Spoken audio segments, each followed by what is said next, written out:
السلام علیکم۔ ہاں جی جناب، تو کیسے ہیں آپ لوگ؟ میں امید کرتی ہوں آپ سب خیریت سے ہوں گے، خوش رہیں اور خوشیاں بانٹتے رہیں۔ میں ہوں ایمان اور میں آپ کی خدمت میں کہانیاں لے کے آتی رہتی ہوں۔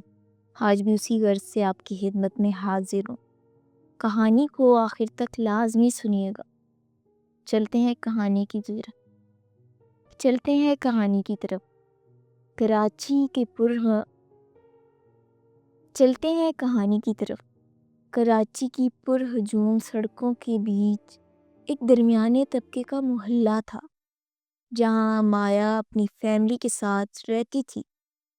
مایا 22 سال کی ایک عام سی لڑکی تھی، مگر عام ہوتے ہوئے بھی کچھ خاص تھی۔ وہ زیادہ باتیں کرنے والی نہیں تھی، ہمیشہ گمسم رہتی، جیسے کسی اور دنیا میں کھوئی ہوئی ہو۔ اس کی بڑی بڑی سیاہ آنکھوں میں اکثر ایک عجیب سی اداسی چھلکتی تھی، جیسے وہ کسی ایسے درد کو سہ رہی ہو جسے بیان کرنا ممکن نہیں۔ اس کے والد طارق صاحب ایک سرکاری ملازم تھے، سیدھے سادے اور شریف آدمی۔ والدہ نسرین بیگم ایک گھریلو خاتون تھی جو دن رات اپنے بچوں کی خدمت میں مصروف رہتی۔ مایا کی ایک چھوٹی بہن علیشہ تھی جو بھی اسکول میں پڑھ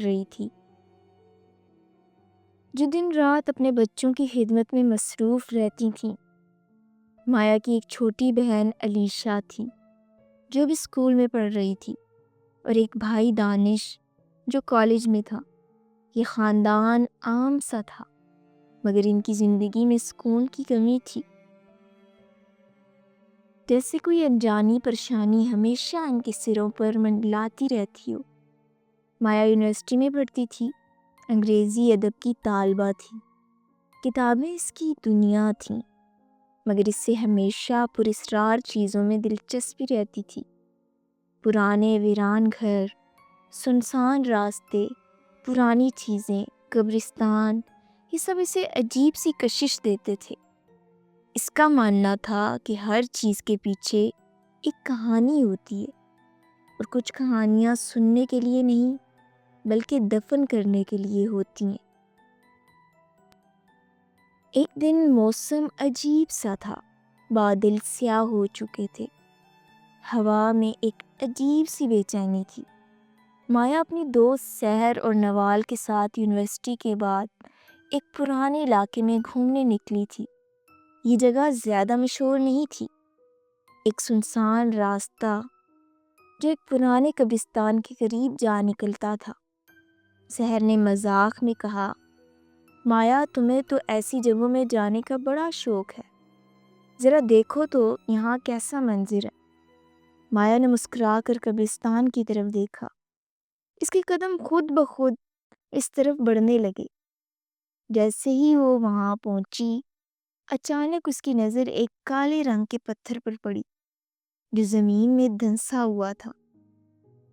یہ عام پتھر نہیں تھا، اس پر عجیب و غریب نشان بنے ہوئے تھے، جیسے کوئی قدیم تحریر ہو۔ مایا نے جیسے ہی اسے ہاتھ میں اٹھایا، ایک تیز جھٹکا لگا، جیسے کسی نے اس کی انگلیوں کو جلا دیا ہو۔ ایک لمحے کے لیے سب کچھ ساکت ہو گیا، جیسے وقت رک گیا ہو۔ ہوا رک گئی، سائے لمبے ہونے لگے، اور قبرستان کی خاموشی مزید گہری ہو گئی۔ مایا چھوڑو اسے، نوال نے گھبرا کر کہا، مگر مایا کے قدم جیسے جم گئے تھے۔ اسے محسوس ہوا کہ اس پتھر سے کوئی سرگوشی کر رہا تھا، بہت مدھم، بہت پراسرار، جیسے کوئی اسے پکار رہا ہو۔ مایا کے ساتھ کچھ عجیب ہونے لگا۔ جیسے ہی وہ پتھر لے کر گھر آئی، سب کچھ بدلنے لگا۔ پہلی رات ہی اسے خوفناک خواب آئے۔ خواب میں ایک سائے نے اسے گھیر لیا، اس کے کانوں میں سرگوشیاں کی، اس کا جسم جکڑ لیا۔ وہ خواب میں دیکھتی کہ وہ کسی ویران جگہ پہ کھڑی ہے، جہاں دیواروں پر خون کے دھبے ہیں اور ہر طرف سائے حرکت کر رہے ہیں۔ جب وہ پسینے میں شرابور جاگی تو کمرے میں کچھ بدلا ہوا محسوس ہوا۔ دوسرے دن اس نے نوٹ کیا کہ جب بھی وہ آئینے میں دیکھتی اسے اپنے عکس تھوڑا مختلف لگتا، جیسے اس کی آنکھوں میں کوئی اور جھانک رہا ہو۔ ایک دن وہ یونیورسٹی میں اپنے دوستوں کے ساتھ تھی جب اس سے لگا کہ اس کی کرسی کے پیچھے کوئی کھڑا ہے، مگر جب اس نے پیچھے دیکھا تو وہاں کوئی بھی نہیں تھا۔ مایا کے جسم پر زخم چند دنوں بعد مایا نے اپنے بازو پر ایک عجیب زخم دیکھا، جسے کسی نے ناخنوں سے خراشیں ڈال دی ہوں۔ پہلے تو اس نے نظر انداز کیا، مگر جب یہ زخم خود بخود بڑھنے لگے تو وہ ڈرنے لگی۔ وہ اکثر اپنے بستر سے نیچے گرتی، دروازے خود بخود بند ہو جاتے۔ اس سب سے خوفناک بات، رات کے وقت اسے کوئی سرگوشیوں میں پکارتا تھا، مایا مایا۔ مایا کی ماں نے جلد ہی نوٹ کیا کہ اس کی بیٹی بدلی بدلی سی لگنے لگی ہے۔ اس کے چہرے پر زردی چھا گئی ہے۔ وہ اکثر خود سے باتیں کرتی، کبھی ہنستی اور کبھی رو پڑتی۔ نسرین بیگم کو لگا کہ شاید بیٹی پر کسی کی نظر لگ گئی ہے، مگر حقیقت اس سے کہیں زیادہ خوفناک تھی۔ مایا کے ساتھ کچھ بہت برا ہونے والا تھا۔ ایک رات جب سب سو رہے تھے، مایا کو ایسا محسوس ہوا جیسے کوئی اس کے بستر کے قریب کھڑا ہو۔ اس کی آنکھیں خود بخود کھل گئیں، اور جو منظر اس نے دیکھا اس نے اس کی روح کو لرزا دیا۔ سامنے ایک سیاہ سایہ کھڑا تھا جس کی آنکھیں انگاروں کی طرح دہک رہی تھیں۔ مایا چیخنا چاہتی تھی مگر آواز تک نہ نکلی، جیسے اس کا گلا بند ہو گیا ہو۔ وہ ہل بھی نہ سکی۔ آہستہ آہستہ اپنا چہرہ قریب کیا اور مایا کے کان میں سرگوشی کی، تم نے میری مہر توڑ دی ہے، اب تم میری ہو۔ مایا کے جسم میں سنسنی دوڑ گئی، اب اس کی زندگی جہنم بننے والی تھی۔ مایا کو ایسا لگا جیسے اس کی روح جسم سے نکلنے والی ہو۔ وہ بے جان سی لیٹی جبکہ وہ سیاہ سایہ اس کے بالکل قریب تھا۔ اس کی گرم سانسیں مایا کے چہرے پر محسوس ہو رہی تھیں۔ اس کے اندر کی چیخیں جیسے کہیں دفن ہو چکی تھیں۔ اچانک کمرے کی لائٹ خود بخود بجھ گئی اور گھپ اندھیرے میں وہ سایہ غائب ہو گئے۔ مایا نے کانپتے ہوئے اپنے جسم کو حرکت دینے کی کوشش کی۔ وہ چیخنا چاہتی تھی مگر آواز جیسے گلے میں پھنس کر رہ گئی۔ اگلے دن وہ یونیورسٹی جانے کے لیے تیار ہوئی تو آئینے میں خود کو دیکھ کر حیران رہ گئی۔ اس کی آنکھیں پہلے سے زیادہ گہری اور سوجی ہوئی لگ رہی تھی، جیسے کئی دنوں سے وہ سوئی نہ ہو۔ جلد زرد پڑ چکی تھی اور ہونٹوں پر نیلاہٹ نمایاں تھی۔ وہ خود کو عجیب محسوس کرنے لگی، جیسے وہ اپنی نہیں رہی۔ کلاس میں اس کے دوست سیر نے فوراً نوٹ کیا کہ مایا بدلی بدلی لگ رہی ہے۔ مایا تم ٹھیک ہو؟ تمہارا چہرہ اتنا زرد کیوں ہے؟ سیر نے پریشانی سے پوچھا۔ مایا نے ایک لمحے کے لیے سیر کی طرف دیکھا، مگر اس کی آنکھوں میں وہ نرمی نہیں تھی جو پہلے ہوا کرتی تھی۔ وہ پہلے جیسی نہیں رہی تھی۔ جب بھی کوئی اس سے بات کرتا وہ کبھی کبھی عجیب سی آواز میں جواب دیتی، جیسے اس کی آواز دوہری ہو چکی ہے۔ رات کو وہ اکثر نیند میں چلنے لگتی، اور ایک رات علیشا نے اس کے گھر کی چھت پر کھڑے دیکھا جبکہ سب سو رہے تھے۔ علیشا کی چیخ نکل گئی اور جب سب لوگ اوپر بھاگے تو مایا بغیر کسی حرکت کے وہاں کھڑی تھی۔ اس کی آنکھیں سفید ہو چکی تھیں۔ نسرین بیگم نے گھبرا کر مایا کو جھنجھوڑا اور وہ جیسے کسی نیند سے جاگ گئی۔ امی میں یہاں کیسے آئی؟ اس کی آواز کانپ رہی تھی۔ اگلی صبح جب وہ نہانے کے لیے گئی تو آئینے میں اپنے بازو پر کالے نیل دیکھے جسے کسی نے سختی سے دبوچا ہو۔ اس نے اپنی قمیض کا بازو اوپر کیا تو اس کی کلائی پر 5 لمبے ناخنوں کے نشان تھے، جیسے کسی نے پوری طاقت سے اسے پکڑا ہو۔ وہ خوف سے پیچھے ہٹی مگر جیسے ہی پلٹی اسے آئینے میں اپنا عکس مسکراتا ہوا دکھائی دیا، جبکہ وہ خود نہیں مسکرا رہی تھی۔ مایا کی چیخ پورے گھر میں گونج گئی۔ مایا کے والد کو شک ہونے لگا۔ طارق صاحب اپنی بیٹی کے بدلے رویے سے پریشان تھے۔ نسرین بیگم نے کہا کہ شاید مایا پر کسی کی نظر لگ گئی، مگر طارق صاحب کو شک تھا کہ معاملہ کچھ اور ہے۔ مایا دن بدن کمزور ہوتی جا رہی تھی۔ جب بھی گھر میں ہوتی عجیب و غریب چیزیں ہونے لگتی۔ ایک رات جب وہ سب سو رہے تھے، مایا کی آنکھ کھلی تو اسے لگا کہ کمرے میں کوئی ہے۔ وہ بستر سے اٹھ کر ادھر ادھر دیکھنے لگی۔ اچانک وہ محسوس کرنے لگی کہ کوئی اس کی گردن پکڑ رہا ہے۔ اس کی سانسیں رکنے لگی۔ اس کے حلق سے گھٹی گھٹی چیخ نکلی۔ وہ زمین پر گر گئی۔ اس کے ہاتھ دیوار پر بے اختیار رگڑنے لگے اور اس کے ناخنوں سے خون نکلنے لگا۔ علیشہ کی آنکھ کھلی اور اس نے دیکھا کہ مایا فرش پر پڑی ہے۔ اس کا جسم تیزی سے جھٹکے کھا رہا ہے، جیسے کسی نادیدہ طاقت نے اسے جکڑ لیا ہو۔ امی، ابو، مایا کو کچھ ہو رہا ہے۔ علیشہ کی چیخ پورے گھر میں گونج اٹھی اور سب جاگ گئے۔ طارق صاحب اور نسرین بیگم دوڑتے ہوئے آئے۔ مایا کے جسم میں جھٹکے لگ رہے تھے۔ مایا کے والد نے کئی مولویوں سے رابطہ کیا مگر کوئی بھی صحیح علاج نہ کر سکا۔ ہر کوئی کہتا کہ یہ عام سایہ نہیں، یہ بہت طاقتور ہے۔ آخرکار ایک بزرگ نے اس سے کہا، اگر تم واقعی اپنی بیٹی کو بچانا چاہتے ہو تو کراچی کے ڈیفنس میں رہنے والے حیدر سے رابطہ کرو۔ وہی واحد شخص ہے جو تمہاری بیٹی کو اس آسیب سے چھڑوا سکتا ہے۔ طارق صاحب نے حیرانی سے پوچھا، کون حیدر؟ بزرگ نے ایک گہری سانس لی اور آہستہ سے کہا، حیدر کوئی عام انسان نہیں، ان چیزوں کو ختم کرنا جانتا ہے۔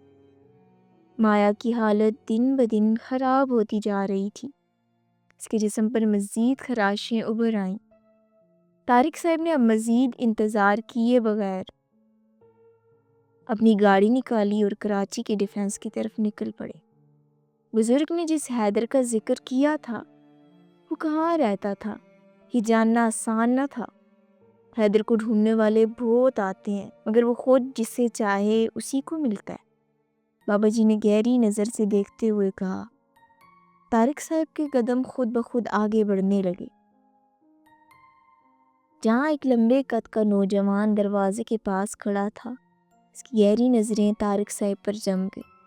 تمہاری بیٹی کی حالت بہت خراب ہے طارق صاحب، مجھے کل صبح لے جانا، حیدر نے مدھم مگر پراسرار آواز میں کہا۔ طارق صاحب حیران رہ گئے کہ حیدر کو ان کا نام اور مایا کے بارے میں کیسے معلوم تھا۔ مایا پر سایہ مزید حاوی ہونے لگا۔ ادھر گھر میں عجیب و غریب واقعات شروع ہو گئے اور شدت پکڑ لی۔ مایا اکثر خود کو زخمی کرنے لگتی۔ ایک دن علیشہ نے اسے آئینے کے سامنے کھڑے دیکھا جہاں وہ اپنے ناخن سے اپنے بازو پر کوئی نام لکھ رہی تھی، ضحاک۔ یہ نام دیکھ کر علیشہ کے رونگٹے کھڑے ہو گئے۔ مایا، یہ کیا کر رہی ہو؟ علیشہ نے خوفزدہ ہو کر اسے پیچھے ہٹایا مگر مایا کی آنکھوں میں ایک لمحے کے لیے سفیدی آ گئی اور اس کے ہونٹوں سے ہلکی ہنسی نکلی۔ اب بچنے کا کوئی راستہ نہیں۔ دروازے پر قدم رکھتے ہی اس نے محسوس کیا کہ یہ جگہ عام نہیں، جیسے یہاں کوئی نادیدہ طاقت موجود ہو جو اس کی آمد پر غصے میں آ گئی ہو۔ مایا کی ماں نسرین بیگم روتے ہوئے آگے بڑھیں۔ حیدر بیٹا، میری بیٹی کو بچا لو۔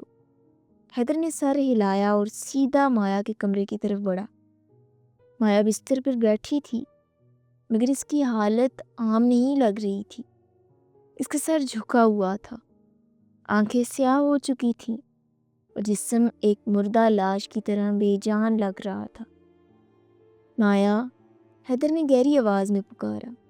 مایا کے ہونٹ ہلکے سے ہلے اور پھر پورا کمرہ لرزنے لگا۔ ہوا میں سرگوشیاں گونجنے لگی، دیواروں پر ناخنوں کے نشان ابھر آئے اور فرش پر پڑی چیزیں خود بخود ہوا میں اٹھنے لگیں۔ حیدر، یہ کوئی مایا کی آواز نہیں تھی بلکہ ایک خوفناک دہکتی ہوئی آواز۔ یہ لڑکی میری ہے۔ حیدر نے جلدی سے ایک تسبیح نکالی اور آیت الکرسی پڑھتے ہوئے آگے بڑھے۔ جو ہی وہ مایا کے قریب آیا، ایک طاقتور جھٹکے سے حیدر کو پیچھے پھینک دیا۔ یہ عام جن نہیں تھا، یہ ضحاک تھا، جو صدیوں پرانا آسیب تھا۔ حیدر نے آنکھیں بند کی، ایک گہری سانس لی اور دوبارہ مایا کی طرف بھاگا۔ اس بار وہ پوری طاقت سے سورہ رحمان کی آیت پڑھنے لگا۔ حیدر جانتا تھا کہ یہ جنگ آسان نہیں ہوگی۔ ضحاک اتنی آسانی سے مایا کو چھوڑنے والا نہیں تھا۔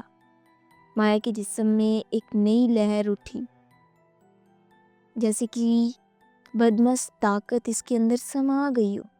اس کی آنکھوں کی سفیدی اور سانسوں کی تیز آوازیں پورے کمرے میں گونج رہی تھیں۔ حیدر نے اپنی تسبیح مضبوطی سے پکڑی اور اپنی پوری توانائی کو مجتمع کیا۔ اس کے چہرے پر کوئی خوف نہیں تھا، بس ایک مضبوط ارادہ تھا۔ مایا، تمہیں خود کو بچانے کا موقع دینا ہوگا، حیدر نے بلند آواز میں کہا۔ مایا کی آنکھیں ایک دم سفید ہو گئیں اور اس نے چمکدار دھاڑے ہوئے لہجے میں جواب دیا، تم نہیں جانتے حیدر، میں اب ضحاک کے گرفت میں ہوں اور وہ مجھ سے کبھی نہیں پیچھا چھڑائے گا اور وہ مجھے کبھی نہ چھوڑے گا۔ ضحاک کا نام سنتے ہی کمرے کی فضا میں خوف کی ایک شدید لہر دوڑ گئی۔ ضحاک نے اپنی پوری طاقت کو اکٹھا کیا اور مایا کے جسم سے نکل کر ایک خوفناک صورت میں سامنے آ گیا۔ تمہاری کوششوں کا کوئی فائدہ نہیں، میں مایا کو ہمیشہ کے لیے اپنی گرفت میں رکھوں گا، ضحاک نے گھبراتے ہوئے کہا۔ حیدر نے پھر سے اپنی تسبیح پکڑ کر اس کی طرف اشارہ کیا اور بلند آواز میں کہا، تمہاری طاقت کچھ بھی نہیں، تم جتنا چاہو لڑو، تمہیں یہ لڑکی نہیں ملے گی۔ ایک شدید دھماکہ ہوا اور پورے کمرہ لرزنے لگا۔ مایا کے جسم میں شدید تکلیف کا آغاز ہو گیا۔ اس کے جسم کے اندر کوئی نہ کوئی اندھیری قوت ابھرتی جا رہی تھی، جو اسے ضحاک کے قبضے میں مزید جکڑ رہی تھی۔ اس کی آنکھوں سے آنسو بہنے لگے اور اس کے ہاتھ تیز تیز کپانے لگے۔ وہ اپنی حالت سے باہر نکلنے کی بھرپور کوشش کر رہی تھی، لیکن ضحاک کی گرفت بہت مضبوط ہو چکی تھی۔ تمہاری مدد کرنے کا وقت آ چکا ہے مایا، حیدر نے چہرے پر پرعزم مسکراہٹ کے ساتھ کہا اور تسبیح کی آخری آیت کی تلاوت کی۔ حیدر نے پورے عزم کے ساتھ اپنے اندر کی طاقت کو یکجا کیا۔ ضحاک نے ایک دردناک چیخ ماری اور اس کا سیاہ جسم چمکدار روشنی میں تحلیل ہونے لگا۔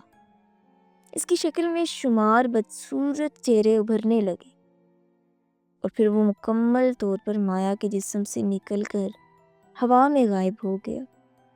مایا کے جسم سے گہری سانسوں کی آواز آئی اور اس کی آنکھوں کا رنگ نارمل ہو گیا۔ تم نے مجھے بچا لیا، مایا کی آواز میں شکر گزاری اور حیرانی تھی۔ ہاں مایا، تم اب آزاد ہو۔ پورے کمرے میں ایک عجیب سا سکون کی لہر دوڑ گئی۔ ضحاک کا سایہ جو عرصے سے اس کے اوپر منڈلا رہا تھا ختم ہو چکا تھا۔ مایا کے وجود میں بھی اب تک کمزوری تھی، لیکن وہ خود کو پہلے سے بہتر محسوس کرنے لگی۔ مگر اس احساس کی حقیقت جلد ہی بدلنے والی تھی۔ رات کا پہلا پہر تھا، ہلکی روشنی میں تھی اور ہر چیز پرسکون لگ رہی تھی، لیکن جیسے ہی مایا نے آنکھیں بند کی، ایک سرد لہر پورے جسم میں دوڑ گئی۔ کمرے کی کھڑکی ایک جھٹکے سے کھلی اور باہر کی سیاہ تاریکی میں کچھ حرکت محسوس ہوئی۔ مایا نے تیزی سے آنکھیں کھولیں۔ اس کا دل زور زور سے دھڑکنے لگا۔ وہ جانتی تھی کہ یہ عام ہوا کا جھونکا نہیں تھا، وہ واپس آ گیا۔ مایا نے کپکپاتی آواز میں کہا۔ حیدر ایک لمحے کے لیے خاموش رہا، پھر اس نے آہستہ سے سر ہلایا۔ وہ جانتا تھا کہ وہ اتنی آسانی سے نہیں جائے گا۔ مایا کے چہرے پر خوف چھا گیا۔ مگر وہ تو میرے پاس سے نکل چکا تھا، پھر وہ کیسے واپس آ سکتا ہے؟ حیدر کی آنکھوں میں گہری سنجیدگی تھی، وہ کبھی گیا ہی نہیں تھا مایا، وہ بس چھپ گیا تھا، اپنی طاقتیں دوبارہ اکٹھی کر رہا تھا، اور وہ پہلے سے زیادہ خطرناک ہو کر آیا ہے۔ حیدر کی آنکھوں میں گہری سنجیدگی تھی، مایا کا پورا جسم خوف سے سن ہو گیا۔ اچانک کمرے کی دیوار پر سایہ لرزنے لگا۔ تم میری قید سے نہیں بچ سکتی مایا۔ مایا کے دل کی دھڑکن بے ترتیب ہو گئی، وہ اپنی جگہ منجمد ہو گئی۔ حیدر نے ایک قدم آگے بڑھایا، لیکن اچانک کمرے کی روشنی تیز چمک کر بجھ گئی اور ہر طرف تاریکی ہو گئی۔ مایا کی سانس بے ترتیب ہو رہی تھی، کمرے میں سیاہ دھند ابھی بھی موجود تھی۔ اس کے دل کی دھڑکن اتنی تیز تھی کہ جیسے سینے سے باہر آ جائے گی۔ وہ جانتی تھی کہ وہ سایہ گیا نہیں تھا، وہ یہیں کہیں موجود تھا۔ کمرے کی روشنی مکمل طور پر ختم ہو گئی، ایک ایسی گھپ اندھیری تاریکی چھا گئی جیسے کسی نے روشنی کو نگل لیا ہو۔ اسی لمحے ایک شدید سرد لہر مایا کے جسم میں اتری اور اسے محسوس ہوا جیسے کوئی چیز اس کے اندر داخل ہو رہی ہے۔ اس کے جسم نے جھٹکا کھایا۔ میں واپس آ گیا ہوں۔ مایا کے ہونٹ ہل رہے تھے، مگر یہ اس کی اپنی آواز نہیں تھی۔ اس کی سانسیں عجیب انداز میں چلنے لگیں اور اس کی حرکات بے قابو ہو گئیں۔ مایا رکو، حیدر نے آواز دی، مگر وہ بے قابو ہو چکی تھی۔ مایا نے کھڑکی کھولی اور ایک جھٹکے سے نیچے کود گئی۔ تیز دھماکے کی آواز کے ساتھ وہ زمین پر آ گئی، مگر وہ کسی عام انسان کی طرح نہیں گری تھی، جیسے کسی انجانی قوت نے اسے سنبھال رکھا ہو۔ وہ فوراً کھڑی ہو گئی اور اندھیرے میں بھاگنے لگی۔ چاند کی روشنی میں قبریں دھندلی نظر آ رہی تھیں اور ہوائیں زہریلے سانپ کی طرح سرسرا رہی تھیں۔ مایا ننگے پاؤں پتھریلی زمین پر دوڑتی جا رہی تھی۔ وہ سیدھا اس جگہ جا پہنچی جہاں کالا پتھر تھا، وہی منحوس مقام جہاں پہلی بار شیطانی اثرات ظاہر ہوئے تھے۔ مایا کی آنکھیں اب خوف کی طرح سرخ ہو چکی تھی۔ وہ زمین پر جھک کر کچھ پڑھنے لگی اور پھر حیدر آ پہنچا۔ چھوڑ دو اسے، مایا کے اندر موجود جن زور سے ہنسا۔ اب یہ میری ہے، اسے کوئی مجھ سے نہیں چھین سکتا۔ مایا کی آنکھوں سے آنسو نکلنے لگے، مگر اس کے چہرے پر ایک عجیب سی مسکراہٹ تھی، جیسے وہ دو مختلف ہستیوں کے درمیان پھنسی ہو۔ حیدر نے آگے بڑھ کر زمین پر ایک خاص نشان کھینچا اور اسی لمحے وہ سایہ جو مایا کے اندر تھا چیخ اٹھا۔ مایا کا جسم تڑپنے لگا۔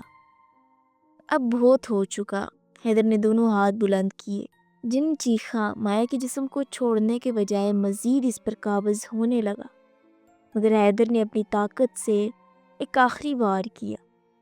فضا میں ایک منحوس گونجتی ہوئی چیخ سنائی دی اور پھر سب کچھ خاموش ہو گیا۔ مگر کیا واقعی سب ختم ہو چکا تھا؟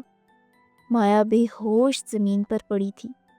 اس کا چہرہ زرد ہو چکا تھا، سانسیں دھیمی ہو گئی تھیں اور اس کی جسم میں حرکت کا نام و نشان نہیں تھا۔ قبرستان کی ہوائیں سرسراتی رہیں، جیسے مایا کے آس پاس کسی اندیکھی مخلوق کی موجودگی ابھی بھی برقرار ہو۔ حیدر خاموش کھڑا تھا، اس کی نظر مایا پر جمی تھی۔ وہ جانتا تھا کہ جن چلا نہیں گیا، بس وقتی طور پر گیا ہے۔ تم نے سمجھا کہ تم جیت گئے؟ مایا کے ہونٹ ہلے، مگر جو آواز نکلی وہ ایک بھیانک سرگوشی تھی۔ حیدر فوراً پیچھے ہٹا، مگر اس سے پہلے کہ وہ کچھ کرتا، مایا کی آنکھیں ایک دم سیاہ ہو گئیں اور وہ خوفناک انداز میں ہنسنے لگی۔ میں کہیں نہیں گیا، میں ہمیشہ یہاں ہی تھا، پاس ہی، اور میں کبھی بھی نہیں چھوڑوں گا۔ مایا کا جسم ایک بار پھر جھٹکے کھانے لگا۔ اس کے ہاتھ زمین پر زور سے گڑ گئے۔ جیسے ہی اس نے اپنے سر اوپر اٹھایا، اس کا چہرہ مکمل طور پر بدل چکا تھا۔ وہ اب وہی مایا نہیں تھی، بلکہ ایک اور ہستی بن چکی تھی۔ مایا لڑو، اسے اپنے اندر مت رہنے دو، حیدر نے آواز میں کہا۔ اچانک وہ ایک زوردار چیخ کے ساتھ زمین سے اٹھی اور انتہائی تیز رفتاری سے حیدر کی طرف لپکی۔ مایا دیوار سے ٹکرا کر پیچھے گری اور پھر تڑپنے لگی۔ نہیں، یہ نہیں ہو سکتا، جن کی آواز اس کے گلے سے نکلی اور وہ مایا کے جسم سے نکلنے کے بجائے مزید اس میں جڑنے لگی۔ حیدر نے فوراً اپنی نگاہیں زمین پر موجود کالے پتھر کی جگہ پر ڈالیں۔ وہ بھی وہیں تھا، مگر اس میں سے سیاہ دھند نکلنے لگی تھی۔ تو اس کی اصل طاقت کا ذریعہ، حیدر نے سرگوشی کی۔ مایا کی چیخیں قبرستان میں گونج رہی تھیں۔ اس کا جسم بار بار زمین سے اٹھ کر جھٹکے کھا رہا تھا۔ سب ختم کرنے کا وقت آ گیا ہے۔ حیدر نے ایک گہرا سانس لیا اور ہاتھ آگے بڑھایا۔ اس کی ہتھیلی میں ایک روشنی پیدا ہونے لگی، آہستہ آہستہ تیز ہوتی گئی۔ مایا کا چہرہ اذیت میں بگڑنے لگا اور جن کی آواز دردناک انداز میں گونجی۔ نہیں، تم ایسا نہیں کر سکتے۔ حیدر نے کوئی جواب نہیں دیا۔ روشنی اب کالا پتھر کی طرح بڑھ رہی تھی اور جیسے ہی روشنی نے کالا پتھر کو چھوا، ایک زوردار دھماکہ ہوا۔ حیدر کچھ لمحے وہیں کھڑا رہا، ہر طرف نظر دوڑائی۔ سیاہ دھند ختم ہو چکی تھی۔ کالا پتھر چٹک کر دو ٹکڑوں میں بٹ گیا اور مایا بے حس و حرکت زمین پر پڑی تھی۔ مایا کے قدم لرز رہے تھے، مگر اس کے دل میں ایک سکون تھا جو بہت عرصے بعد محسوس ہو رہا تھا۔ قبرستان کی خاموشی میں ایک پراسرار ٹھہراؤ تھا، جیسے وہ بھی کسی بوجھ سے آزاد ہو چکا ہو۔ حیدر نے ایک آخری بار کالے پتھر کے ٹکڑوں کو دیکھا، جن میں سے اب کوئی نحوست یا سیاہ دھواں نہیں نکل رہا تھا۔ وہ جانتا تھا کہ شیطانی جن ہمیشہ کے لیے ختم ہو چکا ہے۔ مایا نے تھکی ہوئی آواز میں کہا، یہ سب واقعی ختم ہو چکا ہے۔ واقعی ختم ہو چکا ہے نا؟ حیدر نے سر ہلایا۔ ہاں، اب کوئی خطرے کی باقی نہیں، اب کوئی خطرے کی بات نہیں ہے۔ مایا کی آنکھوں میں آنسو آ گئے۔ ان دنوں کو یاد کر رہی تھی جب وہ اپنی زندگی عام انسانوں کی طرح گزار رہی تھی، مگر پھر اس منحوس پتھر نے اس کی دنیا بدل دی تھی۔ اسے کیسے عذاب میں جھونک دیا تھا جس کا وہ تصور بھی نہیں کر سکتی تھی۔ حیدر نے مایا کو سہارا دیا اور دونوں آہستہ آہستہ قبرستان سے باہر نکلنے لگے۔ جیسے وہ باہر آئے، مایا نے پیچھے مڑ کر ایک آخری بار اس جگہ کو دیکھا جہاں اس کی زندگی کا سب سے خوفناک باب لکھا گیا تھا۔ یہ جگہ چھوڑ دو اور دوبارہ کبھی یہاں واپس مت آنا، حیدر نے سنجیدہ لہجے میں کہا۔ مایا نے اس بات میں سر ہلا دیا۔ وہ جانتی تھی کہ اب اسے اپنی زندگی نئے سرے سے جینی ہوگی، ماضی کے سائے پیچھے چھوڑ کر۔ چاندنی رات میں ان دنوں کے سائے لمبے ہو رہے تھے اور مایا کے دل میں پہلی بار ایک امید کی روشنی جل رہی تھی۔ خوف کا وہ باب ختم ہو چکا تھا، مگر اس دنیا میں نہ جانے کتنے اور آسیب چھپے بیٹھے تھے۔ مزید ایسی کہانیاں سننے کے لیے